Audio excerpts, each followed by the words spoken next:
It's late enough that the day has stopped pretending to have anything left to say, and you're lying there in the dark, listening to the house, an old body settling into sleep beside you, its joints cooling and complaining in small sounds. The radiator gives one low knock, like a knuckle against a door no one is behind. You've heard it 1,000 nights. Tonight, for some reason, you're actually listening, and the knock happens. And then, where does it go? Not out into the hallway, into you. It becomes a pressure, a shape inside your skull before you've even named it radiator. So here's the small, strange question that only asks itself in rooms this quiet. Where does that sound end and you begin? Not what it means, just where's the seam? You could say the sound stays out there, safely separate, and call that comfort. But lie here another moment and notice how thin that line feels once you go looking for its edge. You don't have to solve it tonight. Just notice it isn't quite where you thought it was, and that somewhere under all this listening, something has been happening all along without ever waiting for your permission. It's late enough that the day has stopped pretending to have anything left to say, and you're lying there in the dark with your eyes open, listening to the house. You know this house. You know it in daylight, when it's just walls and furniture and the hum of ordinary tasks. But at this hour it becomes something else, an old body settling into sleep beside you, its joints cooling and complaining in a language made of small sounds. A pipe somewhere ticks as the water in it gives up the last of its heat. A floorboard down the hall exhales, shifting some fraction of a degree it has been holding all day. The radiator gives one low knock, like a knuckle against a door no one is behind. You've heard these sounds 1,000 nights before. Usually they slide past you, absorbed into the general hush, the way a clock's ticking disappears once you stop counting it. But tonight, for some reason, you're actually listening. And listening changes something. The knock happens. And then, where does it go? Not out into the hallway, into you. It arrives at your ear, becomes a pressure, becomes a shape inside your own skull. And by the time you've registered it as the radiator, it is already something happening in you, not just something happening near you. The sound didn't stay out there and send you a report. It became, for a fraction of a second, the very material of your noticing. So here's the question, small and strange, the kind that only asks itself in rooms this quiet.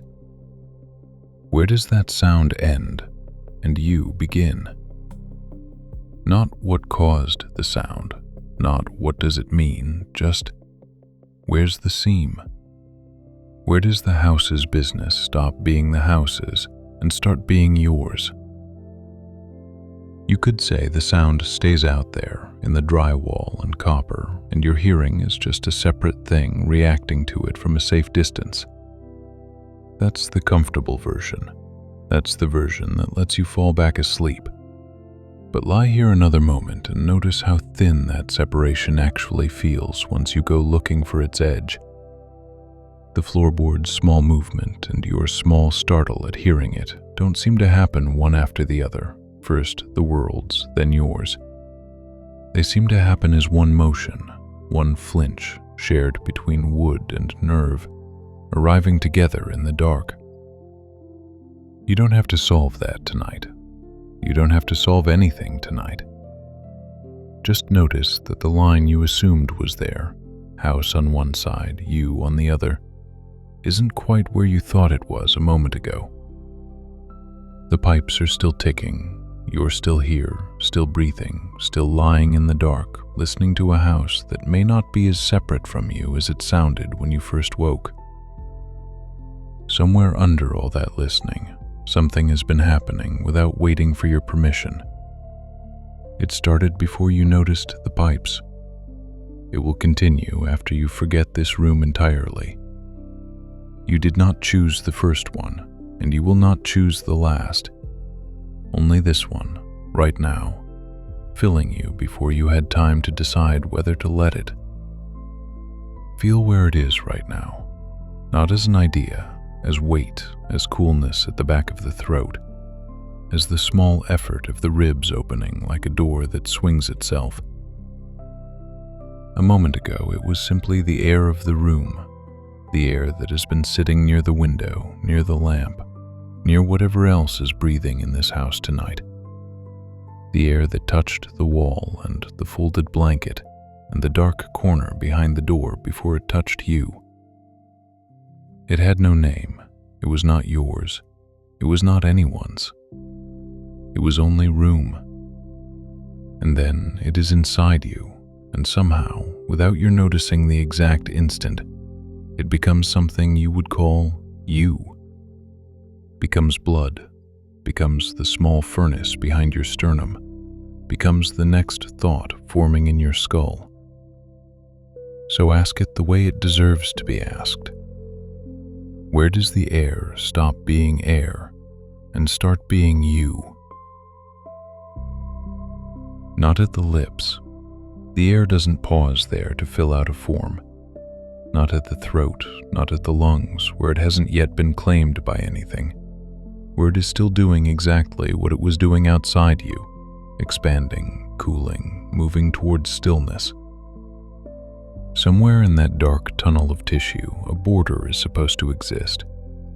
Go looking for it, gently, the way you'd feel along a wall in the dark for a switch. See if your hand finds anything there at all. What you find instead is a rhythm with no seam in it. In, and it is called room. A beat later, out, and it is called breath, called you, called the sigh that just now in this bed escaped without your ordering it to. But nothing was handed across. Nothing was stamped and cleared at a border checkpoint stationed somewhere behind your collarbone. There was only one long, unbroken motion, curling in and curling out, like the pipe's tick from before. Sound and hearing arriving as a single flinch, this too arriving as a single fact wearing two names. You've been doing this since before you had a name to do it with. You will keep doing it after the name stops mattering. And in between, in this exact stretch of night, the room has been passing through you and calling it you the whole time. The air of this bedroom, this hallway, this old house's held breath, leaking in and out of whatever you've been calling yourself, quietly all night, without asking. You are still here, still breathing, still being breathed. Somewhere under the blanket, skin holds the shape of you the way a riverbank holds the shape of a river, not by being separate from what moves through it, but by being the place where the moving happens to slow down enough to be touched. That skin is not the skin you were born with. Cell by cell, year by year, it has been quietly discharged and quietly replaced, so that the hand resting now on your chest is, in some literal and unremarkable sense, a newer hand than the one that first learned to hold anything. No ceremony marked the exchange. No moment announced itself as the one where old you became new you. It simply happened, the way the floorboard cooled, the way the breath kept coming, under the level where you were watching. And beneath the skin, bone that took its calcium from milk, from greens, from water drawn out of ground that once held rain that once fell somewhere far from here, on a roof that was never yours, into soil that had already forgotten which forest it used to be. The femur holding your weight tonight is, in part, old rain and older stone, folded so many times it no longer remembers being anything but you. Think of the last meal that felt like nothing, bread maybe, or a bowl eaten half watching something on a screen. Follow it honestly. It broke apart in the dark of you, and by morning, some thread of it had become the muscle that lifts your arm, the fat that keeps you warm without asking, the small store of sugar your thoughts are quietly burning right now to keep occurring at all. The wheat does not remain wheat. It becomes the hand. The hand does not remember being wheat, and yet it would not exist, would not be lifting to smooth the blanket without that field, that mill, that oven, that other set of hands that shaped the loaf. So ask it again, differently now, not of breath, but of substance. If everything you are made of arrived from outside whatever you have been calling yourself, soil, rain, grain, the labor of strangers, the patience of rivers, was the border you keep bumping into in the dark ever something found, the way you'd find a wall by touch? Or was it drawn, the way a line is drawn on a map over land that was never actually two countries until someone decided it was? No one currently inside your chest remembers signing that agreement.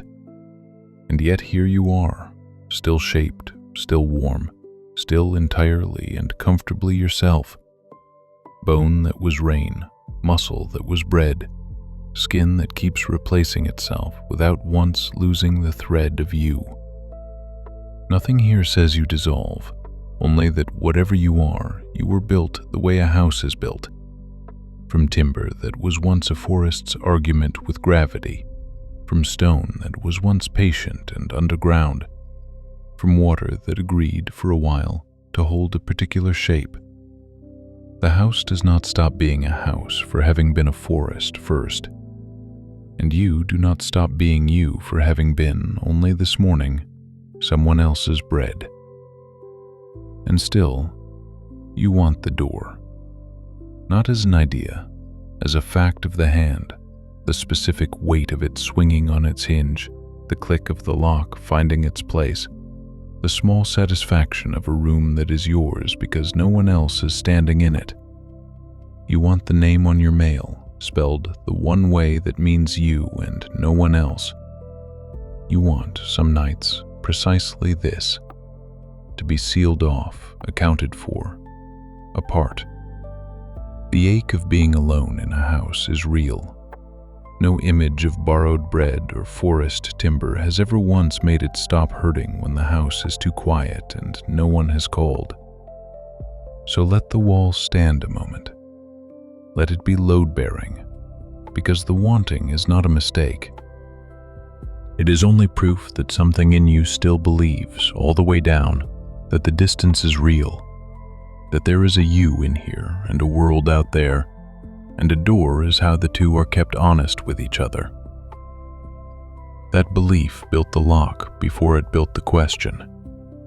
It has been building things a very long time. So ask it again, since it seems to want asking. Where do you end?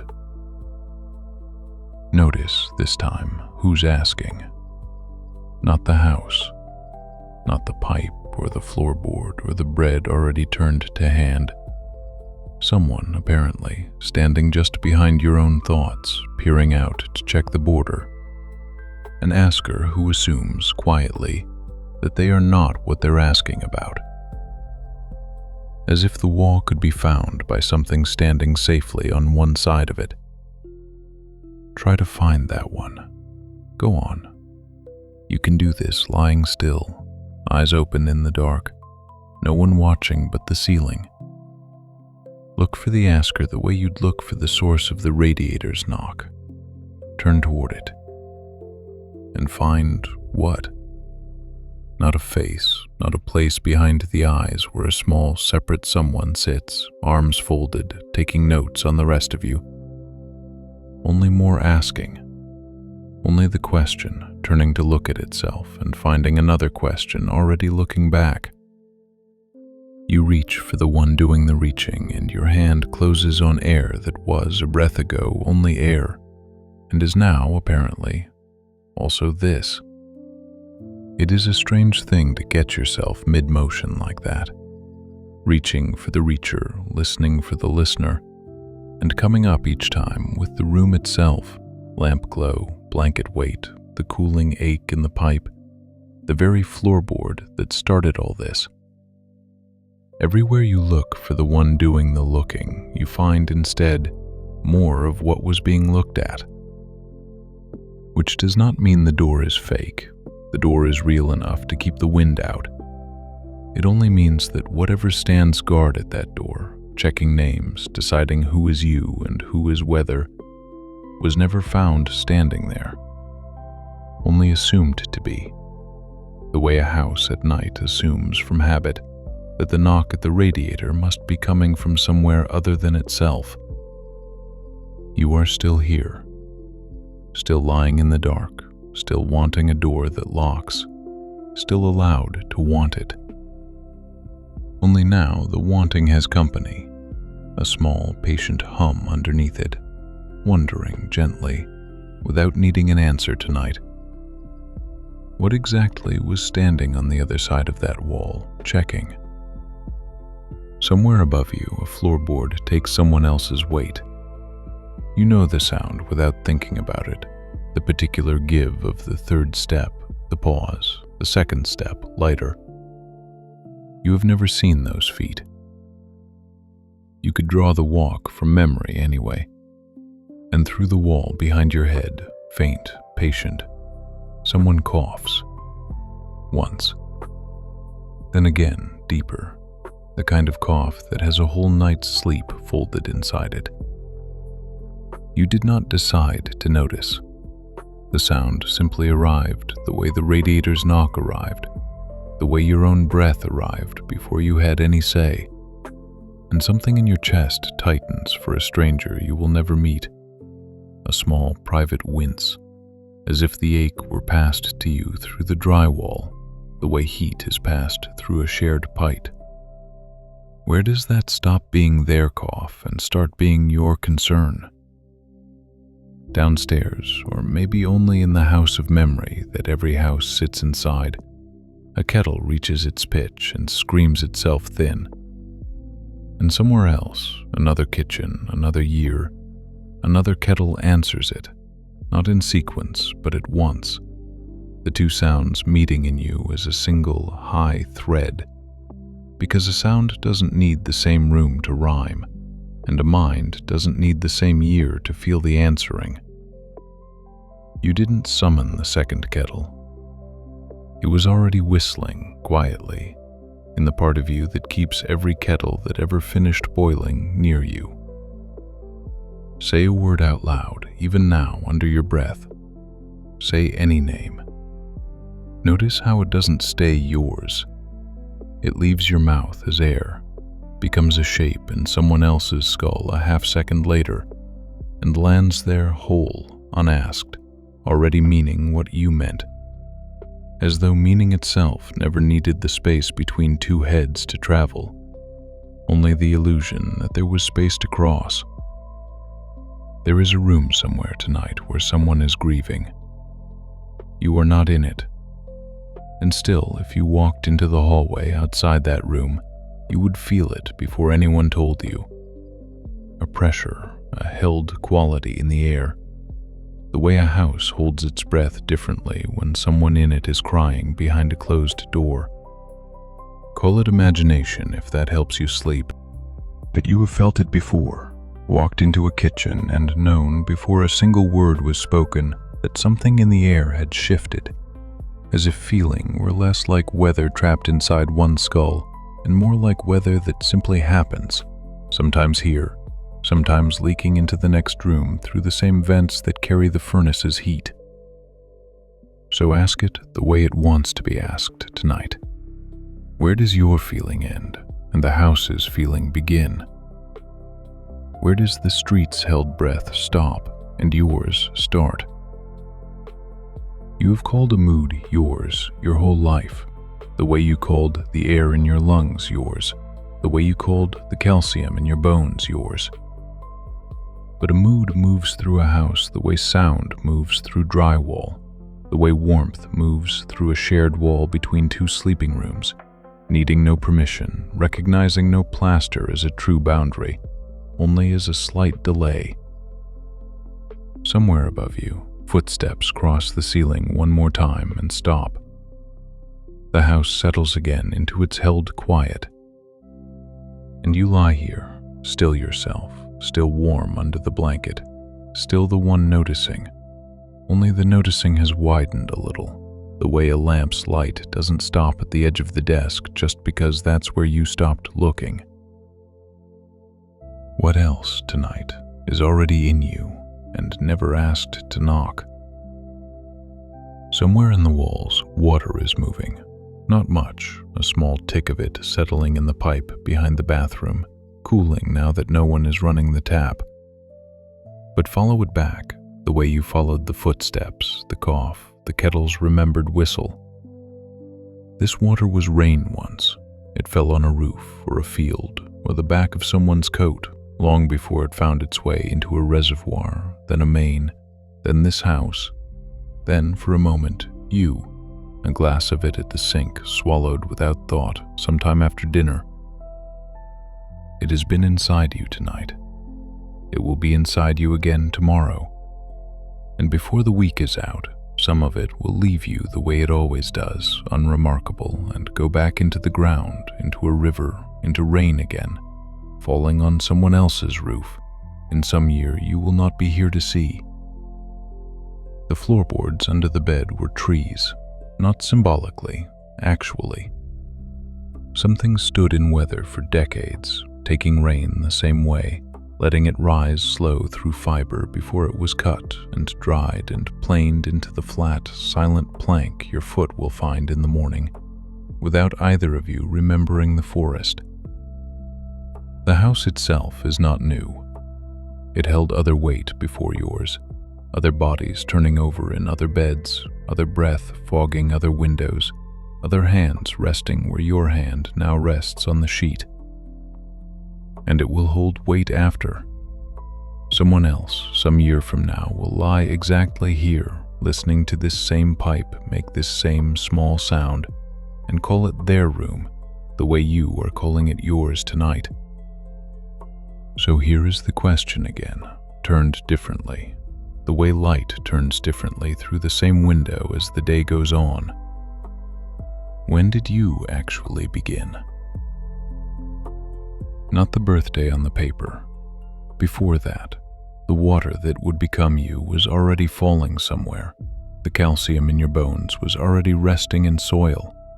The air that would first fill your lungs was already circling the room where you'd be born, long before there was a you there to breathe it. And is there a moment, if someone stood outside of time and pointed, where they could say, there, that instant, that is where the pattern stopped being river and rain and forest and started, cleanly, being you? Or is that a seam that was never there to find?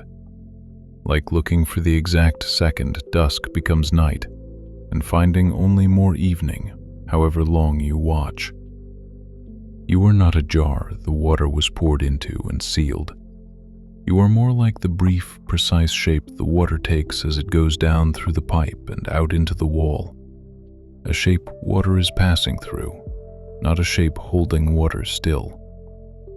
The pipe does not own the water because the water is, for a moment, moving through its narrow dark. And you do not own the rain, the forest, the ears of other bodies in this room, because they are, for a while, moving through the narrow dark of you. You are still here, still breathing, still weighing exactly as much as you did an hour ago. Nothing has been taken from you by any of this. Only the walls of the container have gone a little thin, a little more like the water itself, always mid-journey, never quite arrived, never quite gone. And somewhere behind the bathroom wall, the pipe ticks once more, cooling, settling, letting the last of tonight's water finish its small, unfinished trip through you. There is a basket of laundry still warm from the dryer, and you are sitting on the floor with it the way you have 100 times before, not thinking of any of this. The heat comes off the fabric in a soft, dumb wave. The particular warmth of things that were just tumbling in the dark together. And you press a towel flat against your knees before you fold it, because you always do, because the heat feels better spread out for a moment before it's put away. Somewhere in another room, a television is talking to no one, a laugh track rising and falling like weather, and you are only half listening, the way you are only half listening to your own hands. Fold in thirds, smooth the crease with the side of your palm, set it on the stack. The heat in this towel came from a machine, which took it from the air, which took it hours ago from a flame or a coil, which took it from something older than that, the same wandering warmth that has been in this house all night, ticking through pipes, held a moment in a radiator's knuckle, and now, without asking, held a moment in your hands. You do not have to go looking for the room's air, or the borrowed water, or the old rain in the floor to find them here. They are already in the towel. They are already in the soaf of small heat passing from dryer to cloth to palm, the same continuous handing off that never stopped happening just because you stopped naming it. This is not a different moment from the ones before it tonight. It only feels smaller because nothing is asking anything of you here. No locked door, no cough through the wall, no grief needing to be recognized. Just a towel. Just the mindless, comfortable work of matching a sleeve to itself, a corner to its opposite corner, while a stranger's laugh rises faintly down the hall of the house.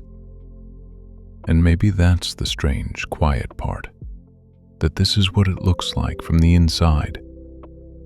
Not a lit room, not a held breath, not a question turned over and over. A basket, a show you're not really watching, a stack of folded towels growing slowly beside your knee.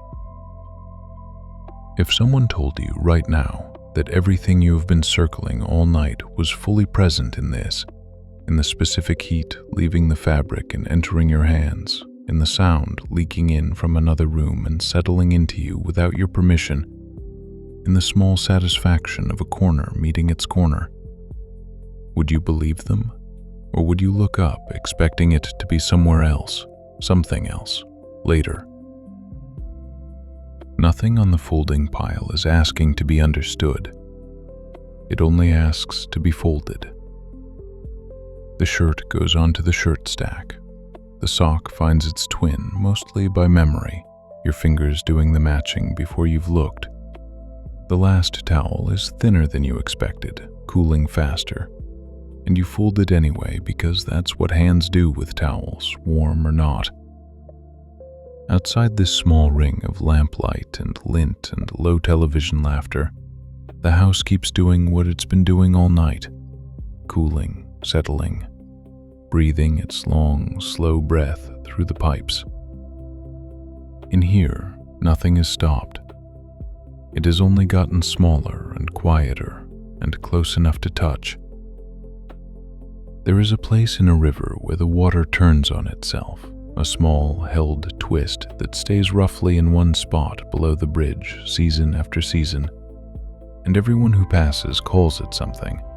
The whirlpool, the eddy, the place where the water is strange. But nothing in it is different from the river. No separate water was invited in to make it.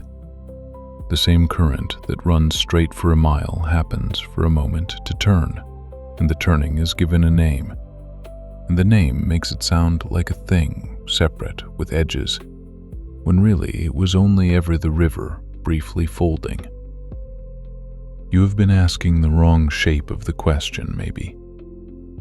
Or asking it as if only half of it mattered, because it was never really where do you end, as if there were a you first intact, and then a border to go find, a fence to walk until you reached the gate. That question assumes a piece has been cut off and sent out alone to wander, homesick for a hole it no longer touches. What if it was always the other way? What if nothing was ever cut off?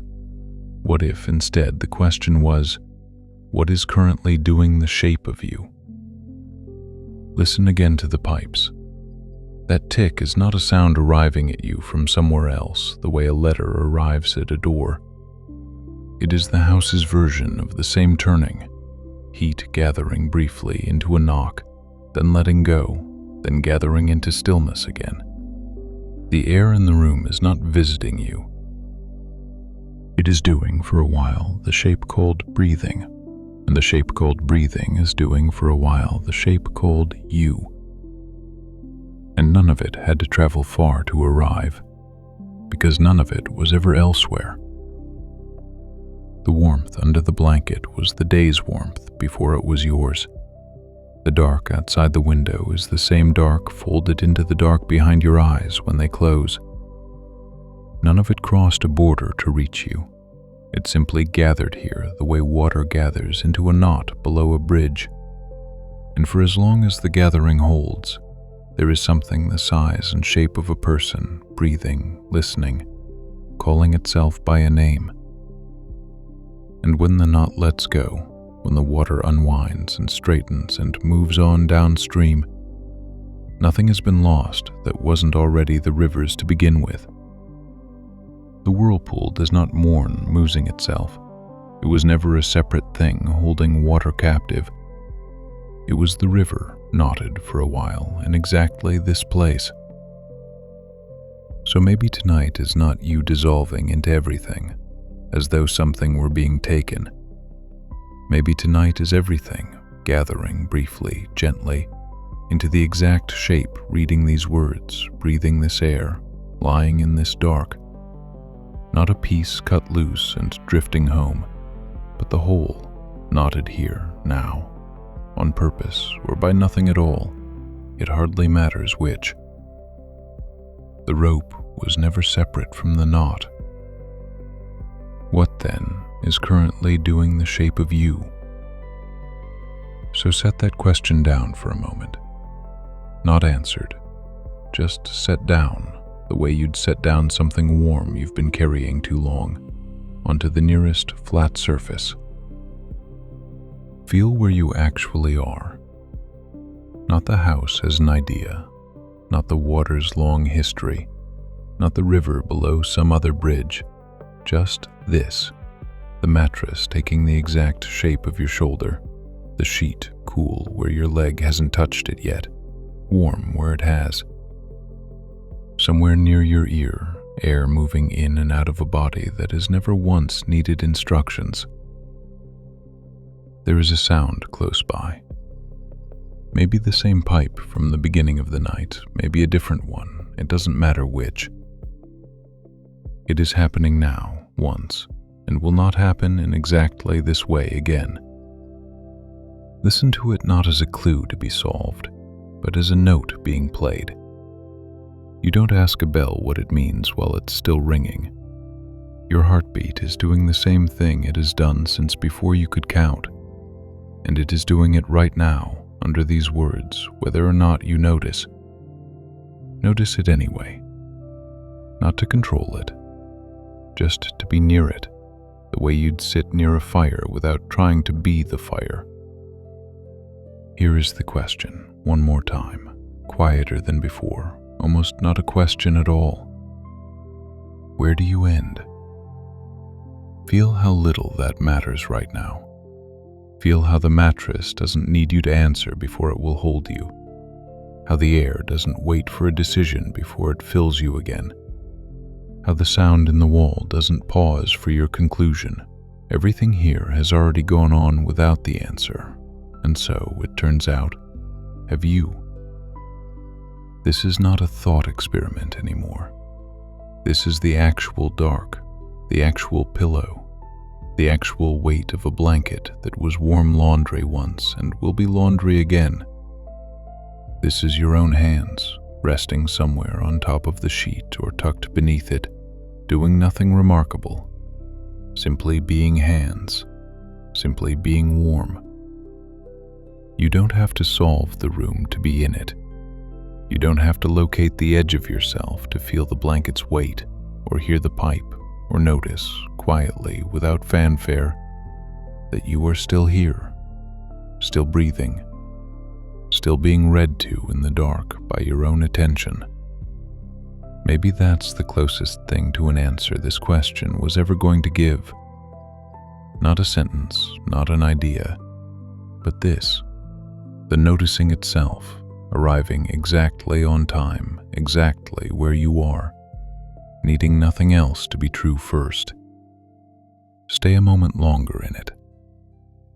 The house is still cooling, the air is still passing through, and you are still here, noticing, which was always the only place the answer was going to arrive.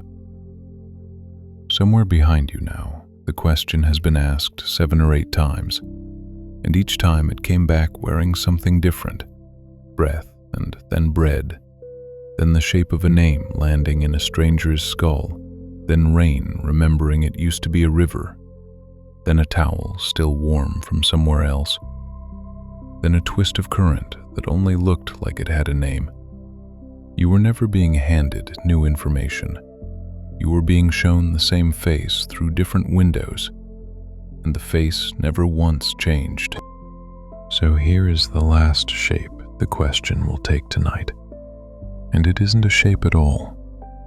It's the house ticking again. The same knock in the pipe, the same settle in the wall. And instead of asking where that sound ends and you begin, you just let it happen without translation. No border to inspect, no seam to find. Only the sound and the hearing of it arriving together the way they always have, the way they did before you thought to separate them with a question. That's the trick the question was always playing, gently, on purpose. It needed an asker and an asked, a self and a not self, just to get the sentence out of your mouth. But you were never split enough to ask it truthfully. The wondering and the wondered about were one motion the whole time, like a hand closing around nothing and calling it a fist. So let it go quiet. Not answered, quiet. The not knowing was never a failure to arrive somewhere.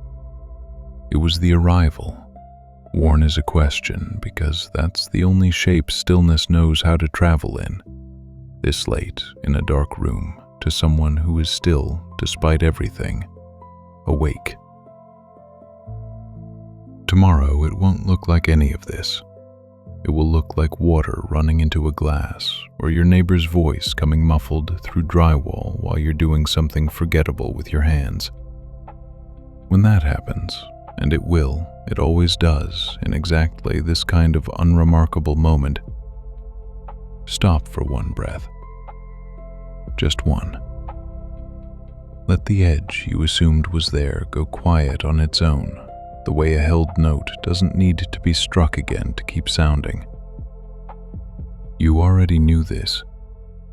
Long before tonight's ticking pipe, before the first breath this piece asked you to notice, some part of you already knew there was no wall to find, only a very old habit of looking for one.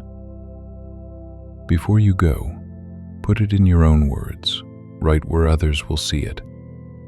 One sentence, plain and true, saying what you now suspect about where you end and the world begins.